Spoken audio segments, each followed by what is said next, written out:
अस्सलाम वालेकुम दोस्तों, मेरा नाम है लियो। मैं हमेशा की तरह जुड़े राउत और आप देख रहे हैं इस वक्त क्रिकेट लवर अली शो को। किसको देखना तो बनता है दोस्तों, आप लोगों से बात करने जा रहे हैं पाकिस्तान वर्सेस ऑस्ट्रेलिया। अब हो चुका है दूसरा ओडीआई खत्म। ये कहानी रह चुकी है पीछे क्योंकि 1-1 से हो चुकी है सीरीज बराबर और अब खेला जाना है इस सीरीज का कल, यानी कि कल के दिन जो होना है फाइनल तीसरा मैच खेला जाना है। सबकी निगाहें उस तीसरे मैच पर मरकूज हो गई हैं। पहले मैच में ऑस्ट्रेलिया ने हमें आउट क्लास किया, दूसरे मैच में हमने ऑस्ट्रेलिया को आउट क्लास किया। मजेदार किस्म के दोनों मुकाबले हुए।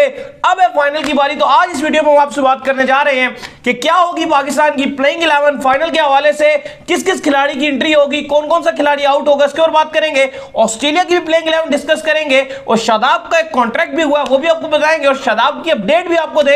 क्या कल के मैच में शादाब खेलेंगे या नहीं, इसके ऊपर बात करेंगे। तो अगर आप हमारे चैनल पर नहीं और पहली दफा आए चैनल को आप सब्सक्राइब कर ले और साथ में बेल आइकन ना भूलिएगा। तो बात का आगाज करते हैं नंबर 1 खबर के साथ जो हमारे पास आ रही है। तो भाई दिन कल खेला जाना है फाइनल मैच और फाइनल से पहले खबरें ये निकलकर सामने आ रही है कि बाबर आजम आपकी जो मौजूदा बॉलिंग लाइनअप है उससे बिल्कुल भी खुश नहीं है।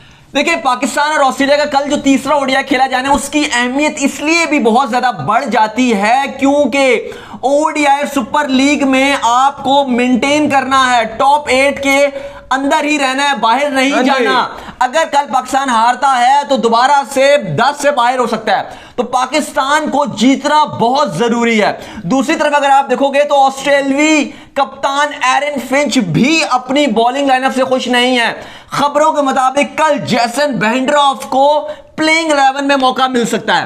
अगर आप पाकिस्तान की तरफ आते हैं अली साहब, तो जिस तरह से बाबर ने कल चेस किया, इमाम ने बल्लेबाजी की, फखरे पाकिस्तान ने बैटिंग की, ठीक है, हमने बहुत अच्छी बैटिंग की, लेकिन अगर आप निगाह दौड़ाते हो अपनी बॉलिंग लाइनअप की तरफ तो बहुत ही पैथेटिक बॉलिंग दिखाई दी है। बाबर बिल्कुल भी खुश दिखाई नहीं दे रहे अपनी बॉलिंग लाइनअप से और कल तब्दीलियां होती हुई दिखाई देंगी।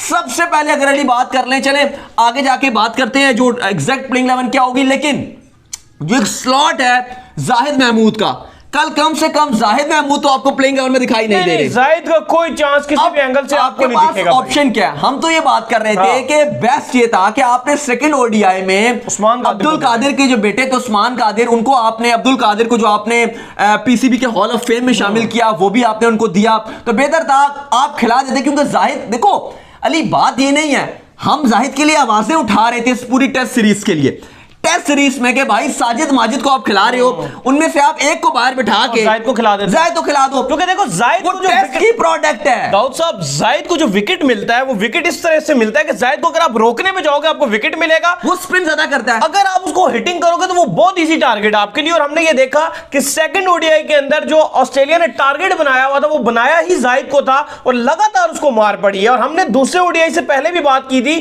कि भाई राइट टाइम में उस्मान कादिर को आप चांस दीजिए क्योंकि वो अटैकिंग बॉलिंग करता है, जाहिद डिफेंसिव बॉलिंग करता है, बहुत ज्यादा पीछे बॉल करता है यार। असल में ना उसकी बॉलिंग इस तरह की है कि अगर आप रोकने पे जाओगे तो उसको विकेट मिलेंगी, लेकिन क्योंकि जाहिद पर जब अटैक किया जाता है तो फिर उसके पास बंडल हो जाता है, कुछ करने के लिए नहीं होता। तेज बॉल भी उसके पास नहीं है, शूटर भी उसका उस तरह से नहीं है, तो फंस जाता है। बहरहाल अगर आप बात करें तो ऑप्शन जो है वो एक शादाब का एक ऑप्शन है, लेकिन शादाब की जो अपडेट आ रही है वो यही आ रही है कि अभी भी पाकिस्तान क्रिकेट टीम ने उसके ऊपर इतने कमेंट्स नहीं दिए हैं। आज 100% कहा ये जा रहा है क्योंकि अभी भी वो 60 to 70% फिट दिखाई दिए हैं, 100% नहीं है। लेकिन कल सुबह कल डिसाइड होगा, ऑलमोस्ट 12 बजे तक डिसाइड कर लिया जाएगा कि शादाब को प्लेइंग 11 में मौका मिलेगा या नहीं मौका मिलेगा। कल एक उनका टेस्ट लिया जाएगा फिटनेस, अगर वो क्लियर हो गया कल तो फिर उनके चांस बढ़ जाएंगे, अगर ना हुआ क्लियर तो फिर ये तो कहानी कंफर्म है जाहिद नहीं आ रहे हैं, उनकी जगह उस्मान कादिर को चांस। अच्छा चले आगे प्लेइंग 11 हवाले से बात करने के हवाले से आगे पहले आपको अपडेट दे देते हैं क्योंकि चले शादाब का कॉन्ट्रैक्ट हो गया, फिर आगे जाके बात करते हैं क्योंकि शादाब का काउंटी के साथ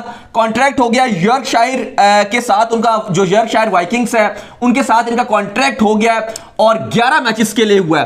पहले T20 ब्लास्ट में 5 मैचेस खेलेंगे और फिर उसके बाद 6 मैचेस खेलेंगे। साथ ही साथ इनका हारिस रऊफ के साथ भी कॉन्ट्रैक्ट हो गया और हारिस रऊफ भी पहले 5 मैचेस के लिए यॉर्कशायर की तरफ से अवेलेबल होंगे।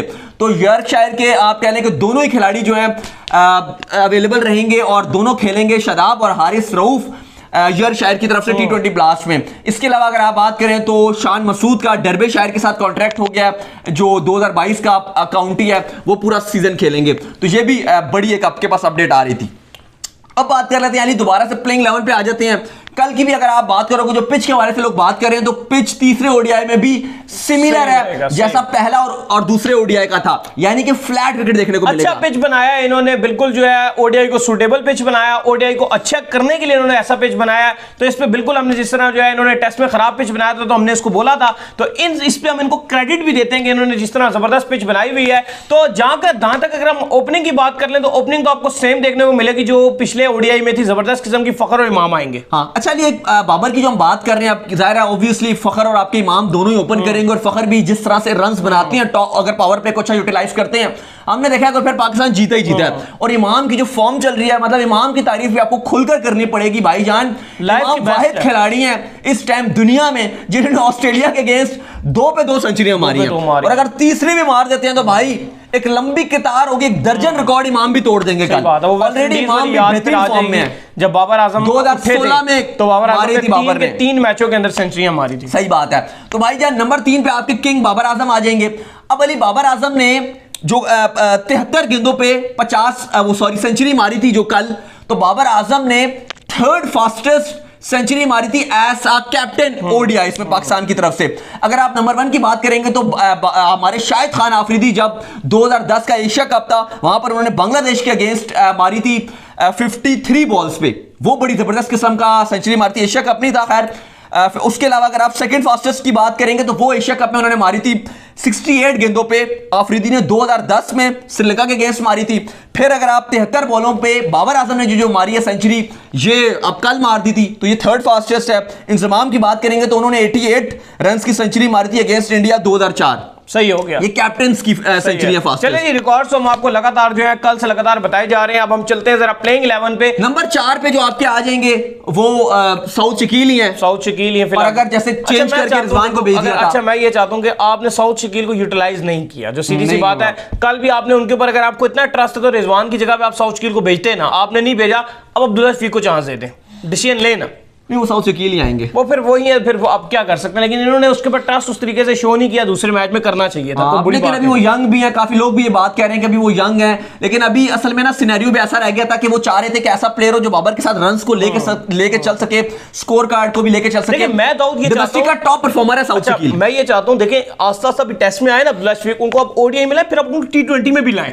टी20 का भी वो प्रॉपर बैट्समैन, और ये हमने पीएसएल में देखा है। टी20 में आप किसकी खिलाओगे, यही असल प्रॉब्लम है, यहीं पे सवाल बन जाता है। लेकिन टी20 में आपने देखा पीएसएल में उसने कैसे बैटिंग की है, जबरदस्त ओपनिंग स्टार्ट देता था वो, तो अच्छा बैट्समैन है, इसमें कोई शक नहीं। असल में ना भी खिलाओ ना भी खिलाओ, रिजर्व में ले। असल में सऊद शकील का क्या सीन है, जो ओपनर्स की रिप्लेसमेंट ले, नंबर 3 और नंबर 4 वाले प्लेयर होते हैं, स्पेशली आप इवन बाबर को भी ले लें, चले अगर आप सऊद शकील को भी ले लेना। सऊद शकील उस टाइप के प्लेयर है कि अगर आप ये जल्दी आती है ना बैटिंग करने के लिए, 15वें-16वें ओवर में अगर आ जाते हैं, फिर तो ये लेकर जाएंगे। अगर आपका पहले प्लेटफॉर्म सेट हुआ है ना, 30 ओवर के बाद फिर ये नहीं सेट हो पाते, क्योंकि उनको टाइम चाहिए होता है। सही है, बिल्कुल सऊद शकील को थोड़ा टाइम चाहिए होता है। तो अगर आप 30 ओवर के बाद वो आते हैं, मैदान सेट हुआ है, फिर उनके लिए मुश्किल हो जाती है। अगर आप 15-16वां ओवर में अगर ये मिडल में आएंगे तो ये आपको रन बना के देंगे। लेकिन जाहिर अभी मैचेस ही कम खेले, कितने 6 ओडीआई खेले होंगे, अभी वो बात नहीं है। अभी लेकिन टाइम चाहिए। मेरा ये मानना है कॉन्फिडेंस शो करना चाहिए था, कोई बुरी बात नहीं। कल को इतना मैच डूबा हुआ नहीं था, आ जाते तो कुछ नहीं होता। लेकिन मैं भी ये चाहता हूं, पर्सनली मैं चाहता हूं कि आप अब्दुल्ला शफीक को अगर वर्ल्ड कप 2023 के लिए अगर आप देखें तो आप उनके साथ जाएं तो ज्यादा मजा आएगा। इवन अगर आप बहुत अच्छा डिसीजन ले रहे हैं तो जो ऑस्ट्रेलिया में वर्ल्ड कप खेला जाना है वो भी उनके लिए बड़ा परफेक्ट वर्ल्ड कप है, क्योंकि वो टाइमिंग वाले प्लेयर हैं और ये प्लेयर चलेंगे बड़े इसके आपके मोहम्मद हारिस अभी टी20 में बैठे हुए हैं। एक मिनट मेरी बात सुनिए, स्क्वाड में तो रख सकते हैं ना, स्क्वाड में तो हम रख सकते हैं, जो हम लंबे चौड़े स्क्वाड अनाउंस करते हैं उसमें हम रिप्लेसमेंटों के तौर पर तो रख सकते हैं ना। स्क्वाड में आप तब रखेंगे जब आपने खिलाना हो, फिर आपने पहले भी 15 का स्क्वाड होगा। आप पहले वर्ल्ड कप में भी इतने बंदे लेकर गए थे, कहां खिलाया आपने? नहीं, जब आपका स्क्वाड होता है तो उसमें आपको बैकअप के लिए रखने होते हैं। अगर आपने एक बंदे को खिलाने, आप फजूल में नहीं रखने का फायदा नहीं। और हारिस को भी आप खिलाओ। जो बात आप हारिस की कर रहे हो, आपको लगता है कि किसी एक टी20 में भी उसको अगले 6 महीने चाहिए चांस, उसको एक टी20 में आप चांस दें, मिलेगा नहीं। उसकी इसलिए आपको तैयार करना पड़ेगा कि कोई खुदा ना खासा रिजवान को कभी इंजरी वगैरह हो जाए तो आपके पास एक बैकअप ओपनर तैयार नहीं देते, बिल्कुल चांस नहीं देंगे, चाहे कुछ भी हो जाए उसको चांस नहीं मिलेगा। नंबर 4 पर सऊद शकील आ जाएंगे, नंबर 5 पे आपके रिजवान आ जाएंगे, नंबर 6 पे आपके खुईदिल शाह या इफ्तिखार आ जाएंगे, खुईदिल शाह 7 पे आपके इफ्तिखार, ये तो सेम ही आ जाएंगे।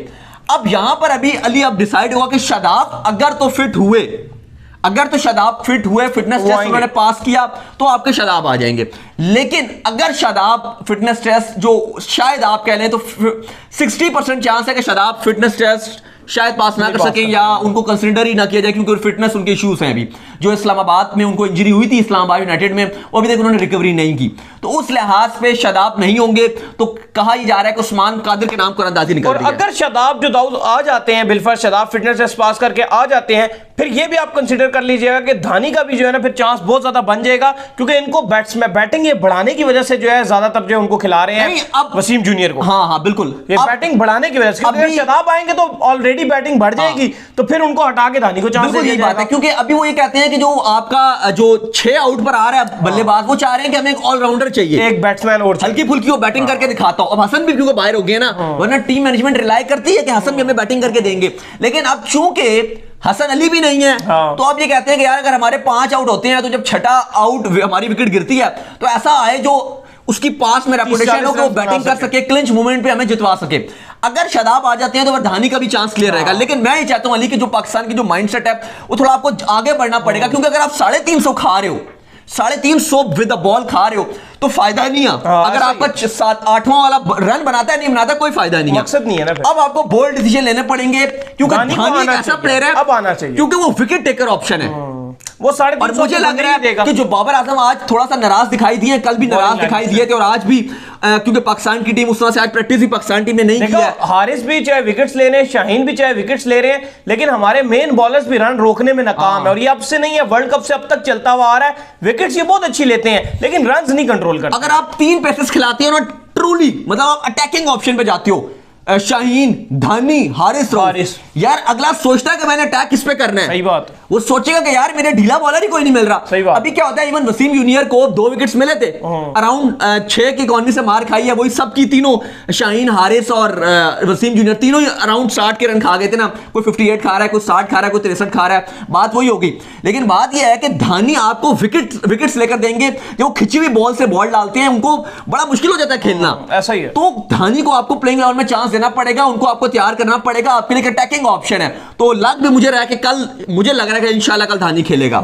धानी और उस्मान कादिर या फिर शादाब, अगर शादाब नहीं होता तो फिर उस्मान कादिर, ये एंट्रियां कल होने जा रही हैं पाकिस्तान टीम में। बैटिंग में तो कोई तब्दीली नहीं होगी, लेकिन बॉलिंग में कल पाकिस्तान में तब्दीलियां होने जा रही हैं। साथ ही साथ अगर आपको बता दें तो ऑस्ट्रेलिया के कैंप में भी थोड़ी सी परेशानी हो रही है। कल की बॉलिंग देखने के बाद 350 टारगेट चेस करवा दिया, तो ऑस्ट्रेलिया भी थोड़ा परेशान दिखाई दे रहा है। और कहा यह जा रहा है कि जैसन वेंड्रॉफ को बॉलिंग में यूटिलाइज किया जाएगा। जाहिर है असल में इनके मेन बॉलर जो रिचर्डसन, वो बाहर हो गए थे मेलबर्न में जब कैंप लगा था, वहीं पर ही बाहर हो गए थे इंजरी की वजह से, एल्बो उनको इंजरी हो गई थी, तो अब ऑप्शन उनके पास थोड़े कम रह गए थे। तो लेकिन अब ये कहा जा रहा है कि वेंड्रॉफ को शायद कल मौका मिल जाए। तो ये जो है अब तक की जो हमें प्लेइंग 11 दिख रही है ऑस्ट्रेलिया की भी और पाकिस्तान की भी, तो देखते हैं जी, उम्मीद करते हैं कल पाकिस्तान जो है फतह हासिल करेगा और रमजान मुबारक का भी जो वो तोहफा हमें देगा। हमारा दिल जो है वो वैसे ही बड़ा खुश हो जाता है जब रमजान करीम आता है, तो मुसलमानों का बड़ी अलग ही तरीके से जो है बड़ी इंपॉर्टेंट सीरीज है ये, इसलिए भी क्योंकि अगर आपको ओडीआई सुपर लीग और वर्ल्ड कप 2023 जो भारत में उसके लिए क्वालिफाई करना है, बहुत इंपॉर्टेंट मैचेस हैं। अब हमारे जितने गिनती के मैचेस रह गए हैं, चाहे ये वाली आप एक मैच कह लें जो कल है वेस्ट इंडीज वाले 3 ओडीआई हैं जो 8, 10, 12 को खेले जाएंगे, फिर अफगानिस्तान का जो आपका रहता है द्वारा वो वाला 3 ओडीआईस जो अफगानिस्तान के सर पे है मैचेस, फिर नीदरलैंड के साथ आपने खेलने हैं, बड़े इंपॉर्टेंट ये आपके ओडीआईस हैं। अब तो उम्मीद करते हैं कि आज का हमारा शो आपको आएगा पसंद। तो वीडियो को लाइक कीजिए, चैनल को सब्सक्राइब कीजिए, साथ लगे बेल आइकन को बजाइए और इंस्टाग्राम में मुझे फॉलो कर लीजिए, वहां पर मैं मौजूद हूं दाऊद क्रिकेट के नेम से। अगर आपको कोई सवाल हो तो भेजिएगा, इनको भी फॉलो कर लीजिए। मैं ऑफिशियल के नाम से लिंक डिस्क्रिप्शन में मौजूद है, जाइए फॉलो कीजिए। कल मिलते हैं फिर। अल्लाह हाफिज़, बाय, गुड नाइट, ख्याल रखिए।